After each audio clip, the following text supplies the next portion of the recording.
Good morning everyone. I'm Ankit. You're watching StudyIQ IS English. This is the Indian Express analysis. Today is 9/11, that is 11th of September, and we are going to discuss important news and articles from our favorite, the Indian Express newspaper. Ever thought about why we read newspapers? Because you need to understand newspaper gives you a sense of continuity. But is just reading the newspaper enough? The answer is obviously no. Because news, it is giving information to a lot of people, not just for UPSC aspirant. So the news article are created or are curated in a way that it provides maximum amount of information in the smallest amount of space. Now you need to understand reading just the newspaper article sometimes can't be enough, because you need to know the context, you need to know the background information, and you need to have enough information from that article which you can use from your exam, which sometimes can't be enough in the newspaper article. So for that you need these kind of sessions. So what I do on a daily basis is I take important articles which I feel is important from your exams perspective. So I give you the context from that news article and I give you additional information, and in addition to that we also solve practice questions. So everything relating to a particular topic which I feel can be given in a particular session I provide you, so that you don't have to look elsewhere. I also hope that you might be making the notes out of it. I prefer you all to make digital notes, because digital notes can be updated, edited quite quickly as compared to the pen and paper based notes, right? So having said that, let us start our today's discussion with this first article in the Indian Express, which I've taken from the explained section. It deals with Himachal Pradesh being declared as a fully literate state. Now we have covered this topic before. If you can recall, we had covered why state of Mizoram had been declared as a fully literate state. But why many states and union territories have been declared as fully literate, what are the criteria, which is the scheme under which this is declared, we'll understand in our today's discussion. Now this kind of an article is important from GS paper 2 perspective, particularly from the syllabus of social sector. Now social sector like education, like health, these are important from your exams perspective. So whatever current development comes in the newspaper, it automatically we have to find it out. And the second article that we'll cover is on census, particularly the geotagging of building that will occur in the census. In this today's article, we'll understand what does geotagging mean, why such an exercise is happening in the census this time, and what is the utility of this exercise. Is it just limited to the census, or the data that is used in the census can be utilized for other governmental schemes? That we'll find out in our today's discussion. Now census, how its data is used for governance, that is important from GS paper 2. That is the portion of governance, and we'll cover this issue in total. And you also need to understand the term geotagging relates to geotagging of a particular location with respect to its geographical coordinates. So in a way that also becomes important from a geography and science and tech perspective. So this is a multi-dimensional article. In the third article, we are going to cover the revamp of GST scheme that has happened recently. Now I understand, yes, last week I did not take the session, so this topic was left out from our session. So we'll cover this session or this topic in detail in today. I know some of this information might be old for you right now. Some of you already know what has happened in the GST revamp that the government has done, but you need to have a complete picture of this issue, that if a question comes in the exam, you should be in a position to solve it brilliantly. And I'll tell you how to write the answers on such kind of a question today also. So we'll cover GST regime, how this has been revamped or rationalized in recent times, and this makes it important from GS paper 3 perspective. First of all, reduction of taxation rate has a positive impact of growth. So this relates to the first topic in GS 3. Similarly, taxes are a part of government budgeting. So this is also important from government budgeting portion of the GS paper 3. Hence, it is important from the economy portion of the syllabus. In the fourth article, we are going to cover a protected area. This protected area is located in the state of Rajasthan, that is Sariska Tiger Reserve.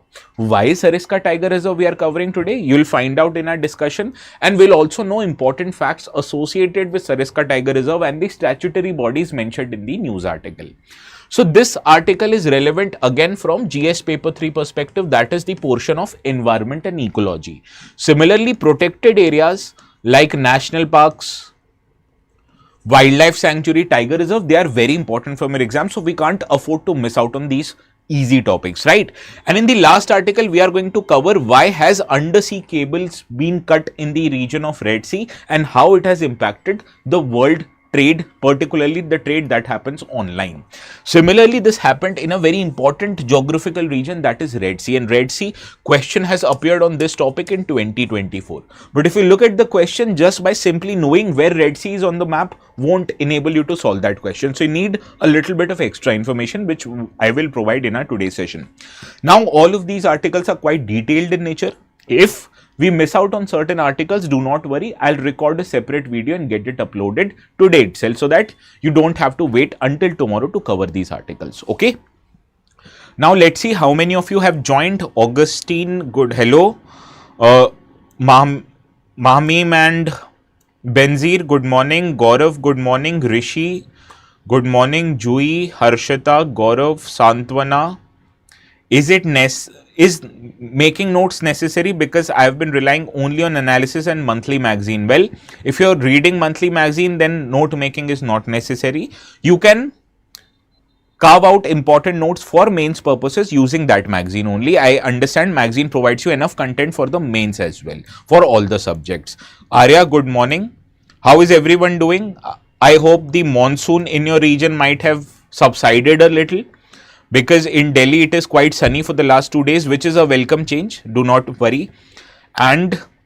And also, how many of you have liked the video? If you still haven't, please do like it. It helps our video get a better reach, and these days I have seen the videos getting a lesser amount of views, and this may be due to the irregularity with which I have been conducting the session. So I have decided to conduct this session regularly from now on. The notes, you know where it will be available, on this particular Telegram channel. So the naughty students who haven't liked this channel and subscribe to it, please go ahead and subscribe it. You will find the notes a few minutes after the session ends. Let us start our today's discussion with this explained section article, which has appeared obviously in the Indian Express. It tells us that Himachal Pradesh has been declared as a fully literate state. So this article exactly tells us what the full literacy actually means. Now let us understand this article by looking at the context. Now, earlier this week, another state in India, Himachal Pradesh, a very beautiful and Himalayan state in India, it has been declared as fully literate, becoming not first but fifth such state or union territory in India after Goa, Ladakh, Mizoram and Tripura. Now, none of these states, for that matter, boosts 100% literacy. For example, if you see, Himachal Pradesh has reached the literacy rate of 99.3%, Goa is 99.72%, Mizoram, Tripura and Ladakh are somewhat lesser than 100%. Truth be told, none of these states even today has 100% literacy. So how have they been declared as fully literate? That we'll find out. And also we'll find out what is the meaning of full literacy as per the scheme of Government of India. Let me give you a brief background of this issue. Earlier, we have covered that Mizoram crossed the threshold of 95% literacy rate as per the survey done by Periodic Labour Force Survey, PLFS. And earlier, last year in June 2024, Ladakh became the first administrative unit in India to be declared as fully functional literate unit. Now, Goa, after Mizoram, became the second state to achieve this literacy rate. So, let us find out what this issue actually deals with. Now, according to Ministry of Education, if a state gets above the threshold of 95% of literacy rate, this is considered to be an equivalent of full literacy. Now, even if you consider very realistically, do you think 100% achieving of targets is actually desired, or is it actually humanly possible? In many cases, it might be not. For suppose if someone does not want to get a literacy or someone does not want to get educated, would you force them to get educated? Obviously no, India is a free country. So therefore, we have considered the threshold of 95%. If any state reaches literacy rate above that 95% threshold, that state is declared as a fully literate state, and this is under a particular scheme of Government of India, which we'll cover today. Ullas, that is Nav Bharat Saksharta Karyakram. Saksharta in Hindi means literacy. So you can understand this is a new India literacy program of Government of India known as Ullas. Now you also need to know that Kerala earlier in 1990s has achieved the tag of fully literate, and even then Kerala also did not become a 100% literate state in the country. It achieved this target based on the National Literacy Mission, where fully literate state tag was given to a state which achieved more than 90% literacy, right? So in realistically, you need to understand 100% literacy, although possible, but it will be very difficult. So that is why government has made such a changes in the scheme.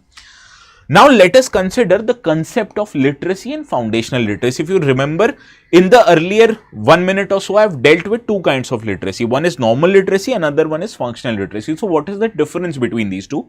Let us understand this. First, the concept of literacy, which has been followed in the census exercise. Now, Office of Registrar General of India, which conducts census, it has given a definition of literacy that any person 7 years old or more, if they are able to read and write with understanding in any language in India, they are called as a literate person. It does not have to be a scheduled language or an official language. It can be any language. So if you are able to read, write and understand any language, you are a literate person.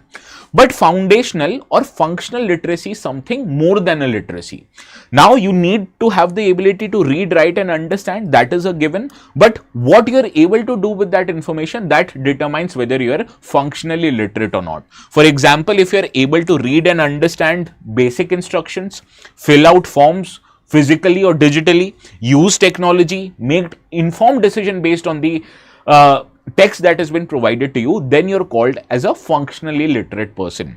So suppose there is a traffic signal or there is a traffic sign which says you to stop, and if you are able to read that and understand it is telling you to stop, but if you don't stop yourself, if you don't implement this, what is the point of your literacy? So that is why we need a broader definition of literacy above the traditional definition, and this is what functional literacy concept provides us. So therefore government these days are following this concept of literacy, that not just able to read and understand the text but implement it and make your life easier in day-to-day life. That is what makes you a functionally literate person.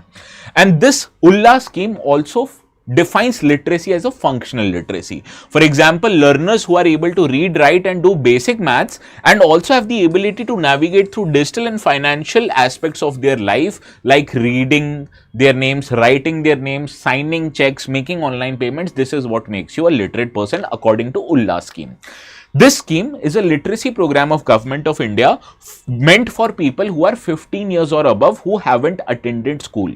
So government wants to make these people functionally literate, and this is a centrally sponsored scheme. So whenever a scheme is centrally sponsored, you need to understand the funding of the scheme is shared between union and state government in different ratios, 60-40, 70-30, 90-10 depending upon the state.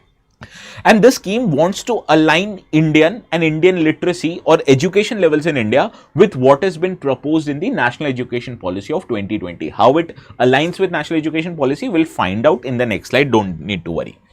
Now, the ULLAS program was launched in 2022. This program wants to achieve 100% literacy by 2030, therefore aligning India with different objectives. First is aligning India with UN Sustainable Developmental Goals, where education is one of 17 goals.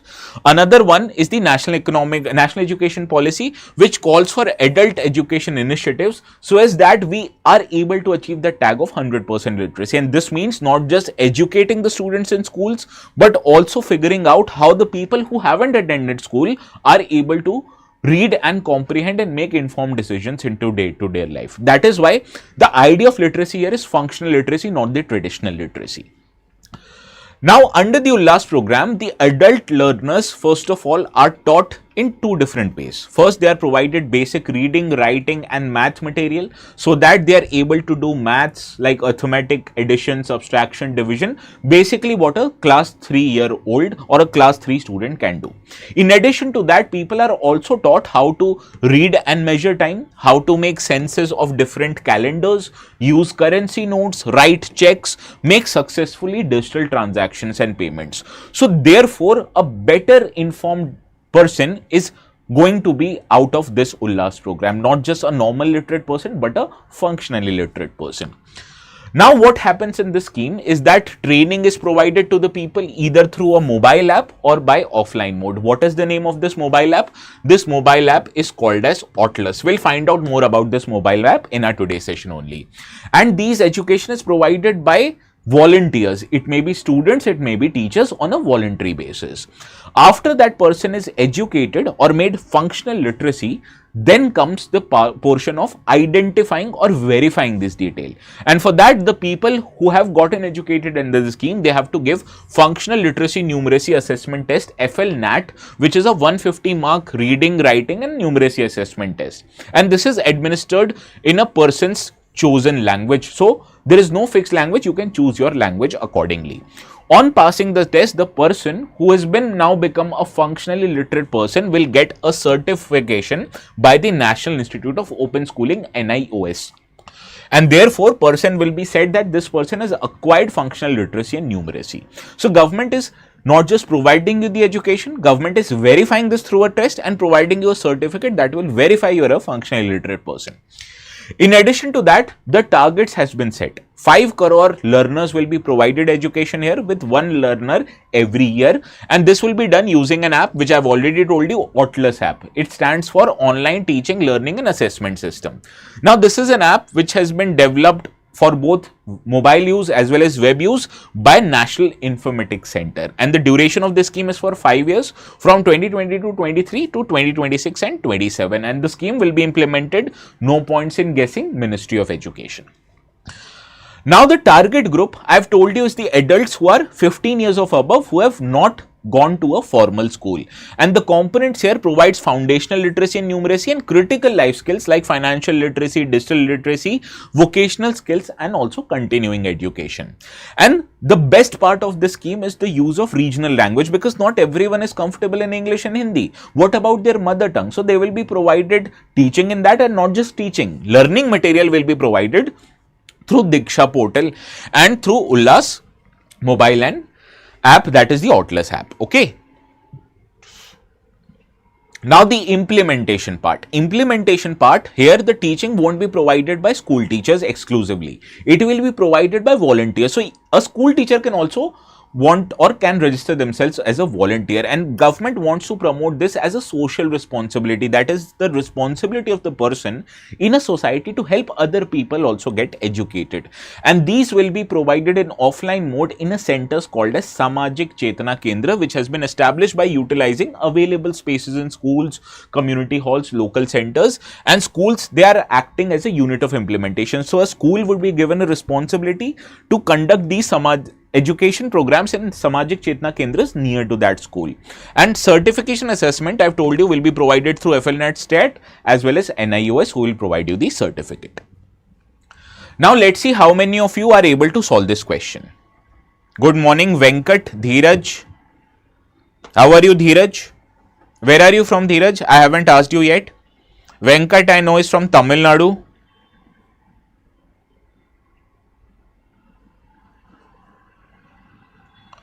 Venkat, you're that same Venkat who used to come in online classes for economy?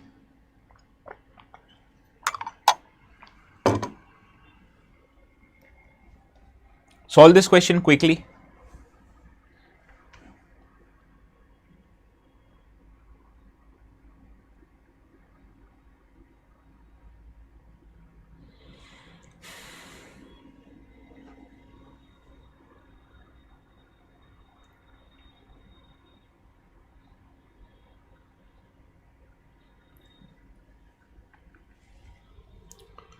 Well, FLNAT test is conducted twice a year or on demand at local school. So this is unlike UPSC. UPSC conducts their exam once a year for civil services exam.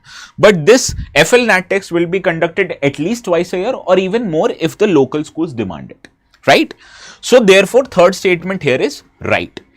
Second statement, it is implemented only through schools and formal teachers are appointed by the state education department. It is incorrect. Although I told you the responsible authority is the school, but it is provided on a voluntary basis. So even students who have gotten educated, they can help other people getting functionally literate.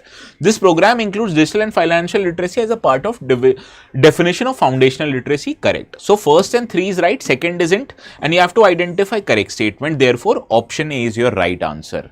Yes, Jui, correct.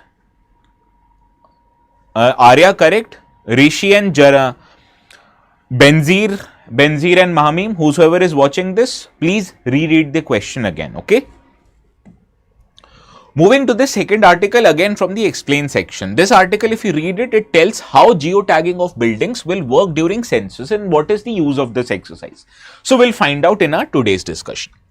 Now, India's next census, which is conducted after a long time, after a delay of 6 years, includes many firsts. Now, you need to understand between 2011 and now it is 2025, world has changed a lot. What is the biggest change that has happened in the region is use of digital technologies. So, this will be the first census which will be conducted digitally. So, the enumerator who will visit your house will come up with an tablet or a mobile phone where he will enter your details. He or she would enter your details digitally. Similarly, here people has also been given an option that you can even fill the forms yourself. That is the option of self-enumeration. Also, this time we have already covered this, that people will also be needing to highlight their individual caste in the census forms, and this is the first time this exercise is happening after 1931.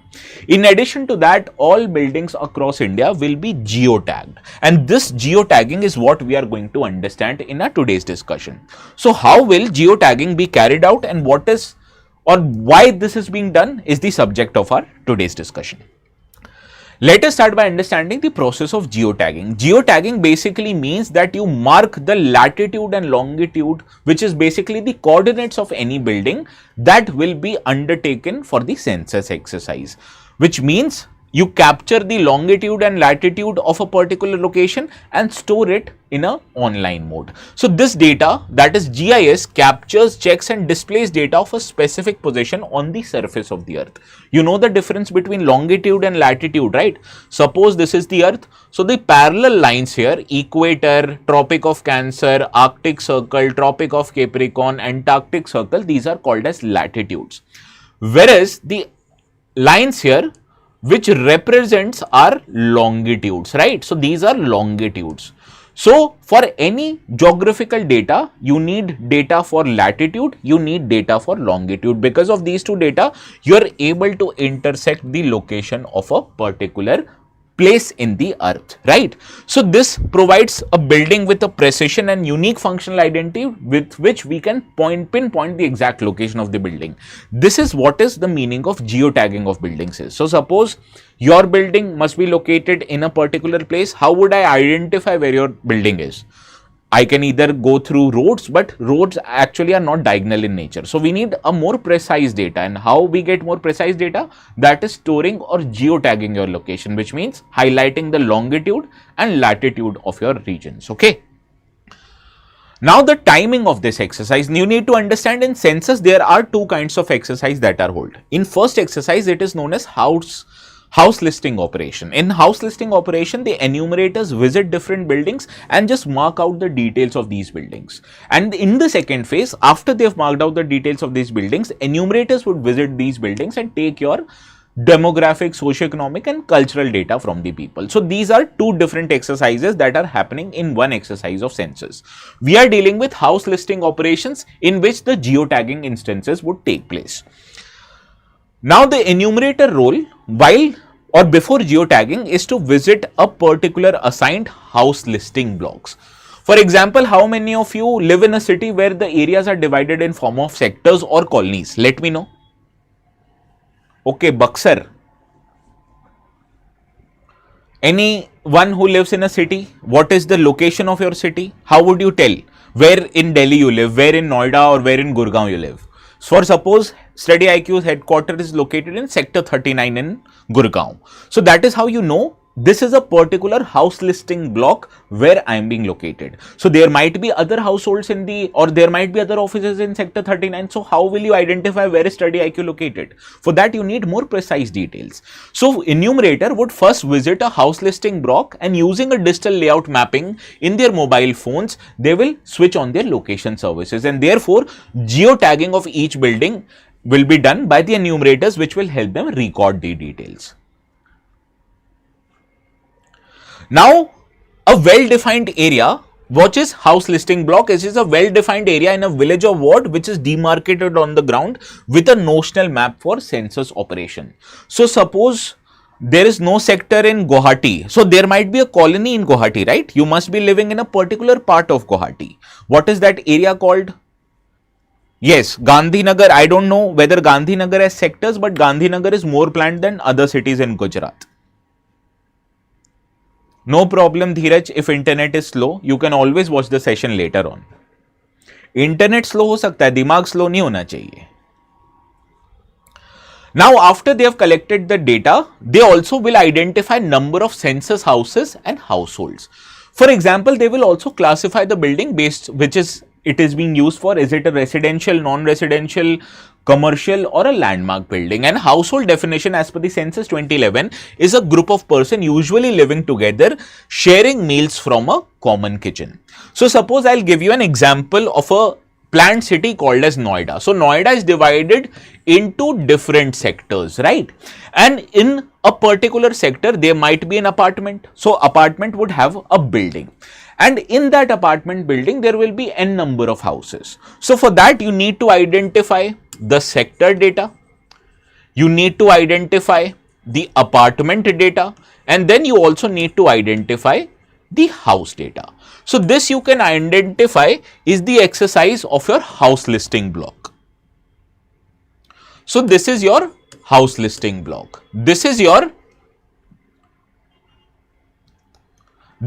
census houses and this is your household.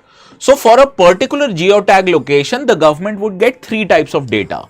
The bigger data, which will be called as house listing blocks. A smaller data will be called as census houses, and within census houses there might be n number of households. So this data will be provided in the geotagging exercise to the government. Okay. And after that, what will happen, or what is the benefit of this exercise? The benefit of this exercise is, first of all, it provides you the accurate and precise count of how many census houses and household are there in the country.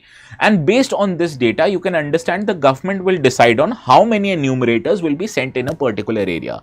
So suppose there is a colony where there are individual houses. So you need to understand, to cover a large portion of that, you can give it to a particular or a single enumerator. But suppose if you're sending an enumerator to an apartment which might be of 28 floors, 32 floors, you need more people to cover the ground, right? So that is based on this data, you can accurately first of all identify the location, and then you can manage the workload of enumerators. Similarly, from administrative perspective, it also improves the mapping. Earlier, the government used to rely on hand-drawn maps. Now, with the use of technology, they can rely on digital maps which can be stored online using the smartphones and tablets. In addition to that, it also helps government in efficient planning. Suppose now the government has a lot of geotag data, it can be given to urban local bodies, it can be given to state governments, using which it can plan urban areas. And you know, urban areas in India leads a lot better planning. Similarly, you can also integrate this data with other schemes of the government. For example, geotagging of houses, you can also provide this data to Pradhan Mantri Gram Yojana, Pradhan Mantri Awas Yojana, Gramin and Urban, so that you know where there is a house, you don't have to construct another house. Similarly, if a person tries to morph his existing house as a new house in order to get the benefits, you can eliminate those kind of people, or you can remove those kind of people from the beneficiary list, not eliminate, okay, wrong use of word. Similarly, you also need a more transparent and monitoring of the schemes, which you can use through geotag schemes. For example, any construction work that happens through Narega, that needs to be monitored. So any construction work that happens through Narega is geotagged by the government, so that they know for which the money they have spent, this location actually led to a construction of a particular infrastructure. So this is how geotagging actually helps in day-to-day lives for government, for people, for enumerators. Very similar to DigiPin, but for different purposes. DigiPin was for delivery purposes. Census exercise wants first of all to enumerate the number of people. To find out where more people live, you need census data and household data. For example, I've told you, right? From outset, you'll find there is one residential building, but that building may include more than one household. So how you will find that? Through house listing purposes. Okay, now solve this practice question.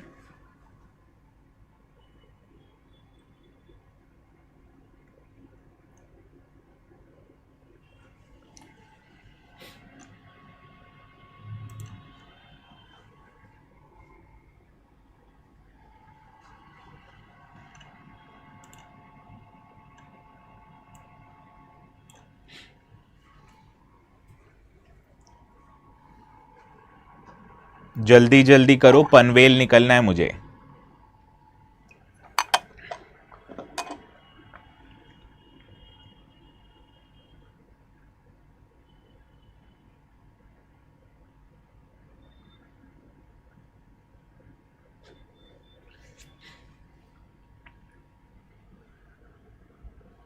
Now this is a very easy question. Read the question. With reference to proposed geotagging exercise in census 2026, which one of the following can geotagging effectively help to achieve? Now what is the use of census? We find out the population and demographic details of population. So it helps you accurate estimate the number of census households and household. This is correct. It helps in better workload management of the field enumerators. Correct. It helps you digitally replace the hand-drawn maps for notional sketches. Correct. Is census exercise used for real-time disease surveillance? The answer is incorrect. Is census exercise used for estimating the crop yields in agricultural areas? The answer is incorrect. So obviously 1, 2 and 4 is the right answer. Option B is correct. Rishi, do you think census actually wants to identify agricultural crop yields?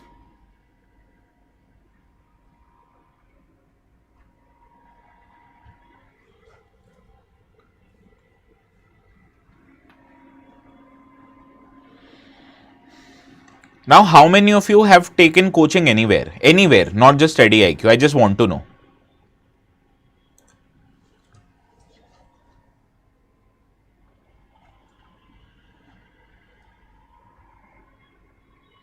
Gaurav, yes, correct. Benzir, correct. Mamim, correct. Jui, correct. So, I hope wherever you have taken coaching, they are teaching you quite effectively. If you have any problem, you can use an email ID ankit.singh1@studyiq.com. You can ask any doubts from me using the group that I have already provided, or if you want your doubt to stay private, or if you have any personal doubts, you can ask me in the email section. Also, if you haven't taken coaching or education anywhere for UPSC exam is concerned, you can consider taking admissions in StudyIQ. Why am I telling you this? Because today is 11th of September. After tomorrow, that is 12th, the prices of all the courses in our StudyIQ platform will increase. So right now is the best opportunity. Don't delay your decision making, because first of all, you are playing with your lives, your career. After that, there is another problem that you will be paying up for the same courses more amount of money. So use the code ATS Live, get maximum discounts and enlist help for each and every of the courses that we offer, whether you're preparing for UPSC, for optional subjects only if you want to take help, fine. For state PCS, even if you're preparing for judiciary related exams, you can take help, okay? Now let us move to another article. I was thinking whether to cover GST or not, because I understand this has been an old news, but since I saw 2 articles in the newspaper today, in the op-ed section and in another page of the Indian Express, I thought why not cover this article in detail, so that even if you have missed out on anything, you will be covered after our today's session. So let us understand what is happening or what has happened. India's GST regime, that is the goods and services tax regime, has witnessed the greatest ever revampment or greatest ever rationalization since its inception in 2017. Now this move by the government is aimed at reducing the consumer cost, which will help boost demands and give our Indian economy a growth push during the much needed festive season. But it also raises concerns of revenue losses. Based on the move that has been made by the government in GST, many has assumed that it will lead to revenue loss for the government of as much as 46,000 crore rupees. But many other economists, they feel that this 46,000 crore rupees of revenue loss is nothing as compared to the positive impact that this move will have on economy. Similarly, there is also a problem known as fiscal sustainability. Now, why we are dealing with fiscal sustainability? Because as government will get lesser revenues under GST, so lesser amount of money will be shared with states, and therefore state government's debt and borrowing will be increased to meet its expenditure obligations. So this is the problems. But in our today's article, we are going to understand what are the impact or positive impact of this move on the Indian economy. Let us start by understanding why this overhaul in the GST regime was first of all needed. Now, what is the tagline that the government told you about GST? One nation, one tax. But was GST indeed a one nation, one tax? The answer is no. In GST, there were multiple slabs of taxes that were imposed. That is 0%, 5%, 12%, 18% and 28%. Similarly, on harmful goods, on luxurious goods, government imposed another kind of cess that is over and above 28% of tax, and this cess was meant to compensate the government of states for the revenue loss that may happen due to start of GST regime. So government in general wanted to streamline or rationalize the indirect tax regime, but as a result of many complexity, which is rightfully understood, government had to implement multiple tax slabs in the GST regime. So now government wanted to reduce the confusion, reduce the compliance burden, and that is why the rationalization of these multiple tax slabs was effectively needed. Second is the end of compensation cess. Now in 2017, when the scheme was launched, the primary concern of the state governments was that if they start losing out on the revenue that they used to earlier collect from the other indirect taxes like service tax, etc. So to compensate them for their loss, government said that we will collect an extra cess known as compensation cess, which will be distributed among states in order to cover for their revenue loss due to GST regime. But this was originally intended to be covered until 2021. But because of COVID-19 pandemic, government decided to extend it up till 2025. So this year itself, by the end of this year, this compensation regime would end. So this effectively would have meant that harmful goods like tobacco, cigarettes, etc., on whom government imposes highest GST plus compensation cess would be done away with. So this would effectively mean that harmful goods would suddenly become cheaper after the end of cess, which is quite bad politically and also for the society. So government did not wanted that to happen. So therefore, this was another reason why you needed rationalization in the GST regime. Further, what is the biggest problem that Indian economy is facing right now? India's biggest export market is US, and because of Donald Trump policies, the US government is imposing quite high amount of tariff on Indian goods which are exported to US market. So you need some place where you can compensate for your export loss that is happening in US. So government, in order to compensate the exporters, they are looking to promote more demand in the Indian economy, so that rather than sending products to US, we can send these products to India itself. Right. So this was another needed, that government wanted to boost consumption in the domestic market so as to compensate for the revenue and export loss that happens due to restrictions in the market such as US market. And therefore, with this measure, the government wants to increase or sustain the growth momentum that has happened in Indian economy. Similarly, many states, many industries, they wanted the government to rationalize this. Many industries felt that the amount of input tax that they were paying were quite high, and this led to increase in the prices of final goods and services.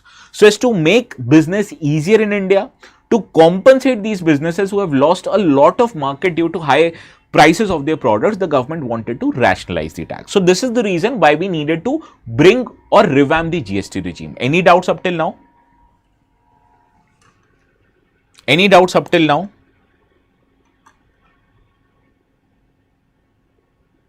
Anything that you did not understand? Now, what was the major changes that has happened in the GST structure? First change is the rationalization of the slabs. I told you there were multiple slabs, 0%, 5%, 12%, 18% and 28%. Now, government has reduced or removed 12% and 28%, and now there are only 3 slabs, 0, we have already figured out, 5% taxation which will be imposed on essential and consumer staple goods like food items, soaps, shampoos, EV, small cars equipments, whereas higher taxation, that is 18% of taxation, has been levied on aspirational goods like TVs, ACs, etc. There was a lot of controversy on taxation of ACs, that was 28% beforehand. You need to understand India is a tropical country, and for 7 to 8 months every year, basically you need air conditioners. So do you think it was right for government to impose 28% taxes on AC, which is a very necessary item? It is not just an aspirational item, but this is something we all need. Okay. Similarly, cement, etc., which is used for infrastructure sector, you can understand if GST on cement is high, this would lead to increase in cost of real estate. Therefore, all these consumer durables, non-luxury cars, two-wheelers, taxes on these have been rationalized, and now all of them fall under one bracket of 18% tax. Similarly, there are many goods like harmful goods, luxurious goods, on which you can safely impose higher amount of taxes. So for that, government introduced a new tax slab, that is 40%, which is for sin goods like tobacco, luxury cars, and ultra luxury items like expensive items. So on that, 40% taxation has been imposed. Effectively, what the government has done, it has reduced the tax on as much as 91% of items. So which basically means that the overall indirect tax burden on these products reduces, thereby pushing down the cost of those products, right? So this was the major change that was imposed in the GST revamp.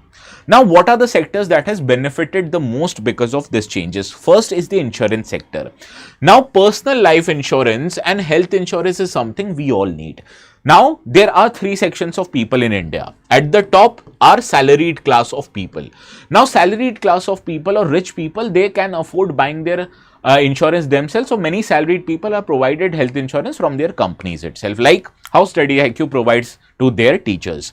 Similarly, there are people who are living in the bottom strata of the society, and for them health insurance is covered under schemes like Ayushman Bharat, right? Now the problem here is that a significant chunk of people living in the middle, these people don't have any health insurance, they don't have any life insurance. Similarly, they don't work in kind of jobs which provide them the health insurance. So they are not eligible for government's Ayushman Bharat Yojana, and they are not covered under their corporate and life insurance and health insurance. So what about these people? These people have been called as missing middle. So to make health insurance, life insurance cheaper for these people, the missing middle people, the government rationalized the insurance. That is, it has made 0% GST on life and health insurance. So this basically means for you to buy insurance now has become cheaper. Similarly, GST on many healthcare items like cancer drugs, cancer equipments, medical equipments, they have also been reduced from 12% to 5%, which makes medical products easier or cheaper, and therefore you can get yourself treated at a cheaper cost. Now, nobody wants themselves to go to a hospital, but what if, God forbid, you face certain kind of health problems? In that, you don't have to pay higher amount of money now because government has taken care of that. Similarly, another prerogative of the government is wanting to increase the deployment of renewable energy so as to reduce the amount of greenhouse gas emission. So for that, you need to make items like solar panels, items like wind turbines, etc., much more cheaper. So for that, government has reduced the amount of taxes in that in order to boost the deployment and adoption of clean energy. Similarly, real estate and construction is the sector which employs the highest amount of people in India after the agricultural sector. So in that sector, the growth has been somewhat uneven in the recent past. In order to promote more growth, in order to promote infrastructural development, in order to promote real estate development, now government has reduced the GST on cement, tiles, granite, etc., which lowers the construction cost, housing cost, and therefore it would also promote growth of this sector, and therefore it will also promote more and more people to get employed in this sector, right? So these are the benefits or the sectors that have benefited the most out of government's decision. Now, what will be the economic impact? This is the most important slide in our today's discussion. First, obviously, you need to understand that lower GST on everyday goods means the price that you pay for the product reduces. Whenever prices of essential product reduces, don't you think you'll buy more products now? So, households now will have more money to spend on another item. Similarly, households will spend more amount of money on similar items which has gotten cheaper, and this in a way boosts the demand of products in the economy. To fulfill those demands, the companies now would make more investment in their capacity. They would construct more factories, they would increase the capacity of their existing factories, which means more and more job creation in the economy. When more jobs are created in the economy, households will now have higher income, which again promotes demand. Now, whenever such kind of a question comes in the mains, you don't have to write it in a line or a point format. What you can do in a much better manner is to make a diagram like this. For example, if you can see from this chart, it is quite easy to understand. First of all, less GST means that the retail prices that you're paying for the product lowers, which creates more disposable income at the household. For example, if you're earning 100 rupees and earlier you were spending 40 rupees for your day-to-day requirement. So this left out how much money with you? 60 rupees. Now let us imagine the price that you were paying for the products, that is 40 rupees, now reduces to 30 rupees. Now this effectively means that you have 10 rupees more to spend. So this, don't you think, would create more demand in the economy? To fulfill this demand, the companies would expand their production, would increase their production, and to increase their production, you need more people to work in your factories. And when more people work in your factories, it creates higher household income, which again creates more demand. So this in a way is a virtuous cycle. Virtuous cycle is any cycle that increases or has a positive impact on economy. Similarly, vicious cycle or is a cycle which creates a negative impact on economy, and this is creating what? This is creating a virtuous cycle. So whenever a question comes, instead of writing like this, when you make a flow chart like this, this would fetch you higher marks, and this will also save you a lot of time and space, which you can effectively utilize for other, right? No, it won't lead to deflation. What happens during deflation? Prices of goods reduce, but there is no demand of purchasing of those goods, and that is why the prices of those goods fall further. But here we have seen that due to lower prices, it would lead to more disposable income, more demand, and more consumption in the economy. Got this? So this is how you make diagrams in your exam. Now, what is the economic impact of GST overall? I've told you it leads to lower inflation. Why? Because the essential commodities that you were buying right now, they have become cheaper, so you have more income with you. Similarly, you are spending less on daily essential items, and this also helps in the structural reform. How structural reform? Earlier, companies used to take care of many other obligations. They were first of all confused if they are making a product, in which slab those product will be taxed, and this created a lot of problems, like the disputes on taxes which higher with the respect to companies and governments. This created more judicial pendency. Now with this structural reform, you have effectively rationalized the amount of taxes. So this not just simplifies tax administration, but it also cuts the compliance cost and creates a more efficient and growth oriented tax regime. So now in this lesser compliance burden, don't you think more companies would invest in India, and this would also increase the ease of doing business? So this is another positive impact for economy, right? So this is how this would have a positive impact on Indian economy. Now, does it mean that we have covered everything? The answer is no. We still need much more reforms in the GST regime. First problem is the revenue neutrality. Revenue neutrality is the term which is used to identify the amount of taxes the government collected before the reforms and after the reforms. Now, I have told you, because of rationalization of taxes, it is assumed that there will be a 46,000 crore loss of revenue with the government. So this brings another question: how would the government then fulfill its expenditure obligations? So for that, you need to protect states' fiscal health, and you also need to explore formula based on which temporary transfers can be given by central government to state government to compensate for their revenue loss. Similarly, there is also problem associated with GST regime, that is inverted duty structure. Anyone who knows what is inverted duty structure? Anyone?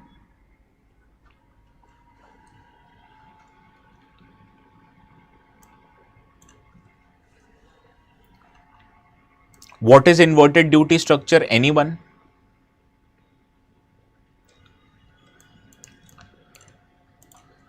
Now, inverted duty structure is a time where the input taxes are higher than the output taxes. So basically in GST, what companies get is an input tax credit. So the amount of money that they pay for their input tax is somewhat lesser than the output money. So that is why companies are able to retain some amount of their input tax credit. But with inverted duty structure, companies are required to pay more for their inputs, which effectively puts companies at loss, particularly in textile sector like polyester manufacturing and MSME. So this is another problem that needs to be addressed. Yes, more tax than output. Good. Similarly, it also strengthens compliance and broaden basis. For example, after the compliance part, you also need to understand the use of technology where you can rationalize the compliance. You can reduce the burden on companies so that it further creates the opportunities of ease of doing business. Also, you need to expand the formalization. Many sectors in Indian economy, particularly the unorganized sector, they still remain outside the GST regime, and the government should look to include these people in the compliance and organized sectors. And also, we need to integrate our GST tax regime with our country's climate goals. For example, as I have told you, government has reduced the input taxes on products which are meant for renewable energy. Similarly, we can do for other products also, higher slabs for polluting industries, coal industries, etc., which would in a way incentivize company to move forward with their climate goals in order to reduce their greenhouse gas emissions. So this can also be done through taxation regime. Okay. Now let's see how many of you are able to solve this question.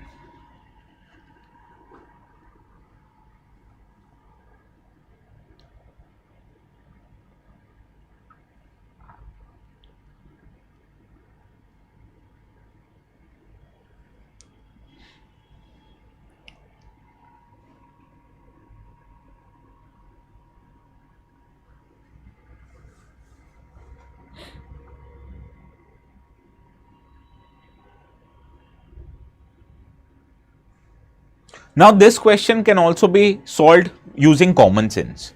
If you are having a little bit of common sense, you will be able to solve it. You just don't have to know about GST also, you can solve this question. What are the most likely advantages of implementing GST? It will replace multiple taxes collected by multiple authorities and create a single market. Correct. It will drastically reduce current account deficit. Current account deficit is relating to what? Import and exports. Will it drastically reduce current account deficit? The answer is no. At max, what it can do is promote your exports. Does it do anything about imports? The answer is no. Similarly, it will enormously increase the growth and size of economy and will enable it to take China in the near future. Now, this has a positive impact on economy, right? But will it be massive or will it be so quick that we will be able to tackle China in the near term? The answer is no. So, second and third statement, just because of their propository, is incorrect statement. They are very extreme in nature. So, only one answer is right. Option A is your right answer. Understood? Now, there are two articles left. Sariska Tiger Reserve and another article relating to Red Sea, the Red Sea cable cut. So, what I'll do, we don't have enough time to cover it in our today's session. I will record those videos separately and get it uploaded. I'll send you the link. So, please make sure to watch those videos. Okay. Let's conclude our today's session. You know the drill. The notes will be available on the Telegram channel ATS Live few minutes after this session ends.